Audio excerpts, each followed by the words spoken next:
Colombe.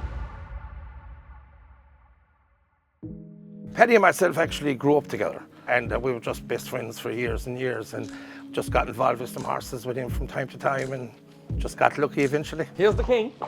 I was after buying a food outlet in Newcastle West, and Paddy used to come in for lunch, and he said to me one day, he said, I've really got a nice horse.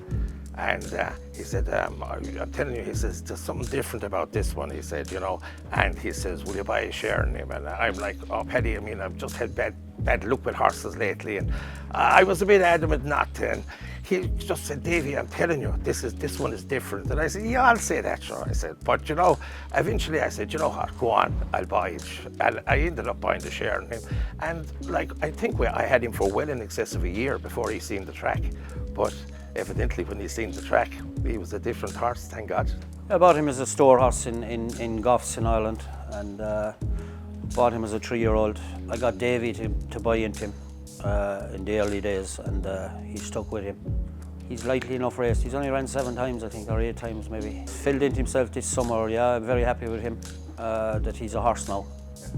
So I'm hoping that he'll improve again, you know. In the Dipper, Paddy fancied him, and Sam Twiston Davies had spoken to Gavin Sheehan about him, because Gavin had won on him before, and Gavin was tied to some owner for New Year's Day, so he couldn't ride him. And like Sam said to me, and it was after riding a winner prior to that, and he said to me in the parade ring, I think I'm going to ride a double today, Davy. And I got, Sam, I wish I had the confidence you had. But Sam taught it, Paddy taught it, but then again, what did I know? I simply thought, you know, it's a grade 2, Paul Nicholson is in it, Nicky Henderson is in it, Alex Ferguson was over there beside me, and not that he wanted to talk to me, but he was there. And it was just so hard to believe that he could pull it off the way he did. In the closing stages, but Monmiral and Thunder Rock won't lay a glove on him. The real whacker makes all to win the Dipper. I was saying that he won't stay in the Gold Cup the extra 2, like he'll stay all day.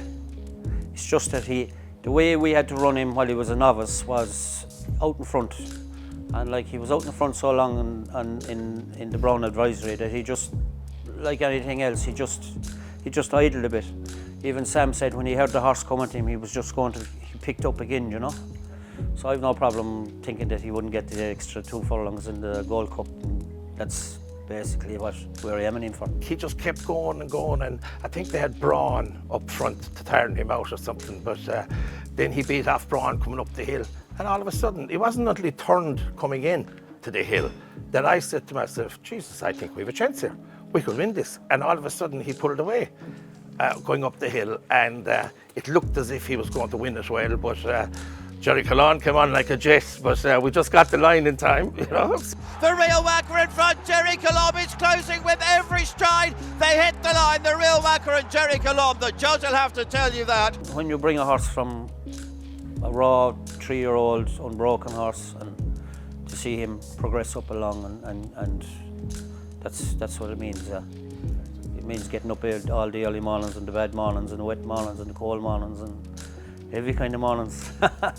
And that's what it's all about. It's easy to get up when you have a couple of horses like that. I mean, you live a dream of never thinking that you'll have a horse as good as the Wheel Whacker, or that you'd never have a horse that could win a Grade 1. And I mean, the fact that everywhere you go, the people tell you, that's the owner of the Wheel Whacker, you know, it's unbelievable, the publicity, the fame we've got out of the Wheel Whacker, and it's like as if someone else owns him. You know, you can't believe that you're involved so much in the Wheel Whacker, and they had him from day one with Paddy, and it's just like a dream come true.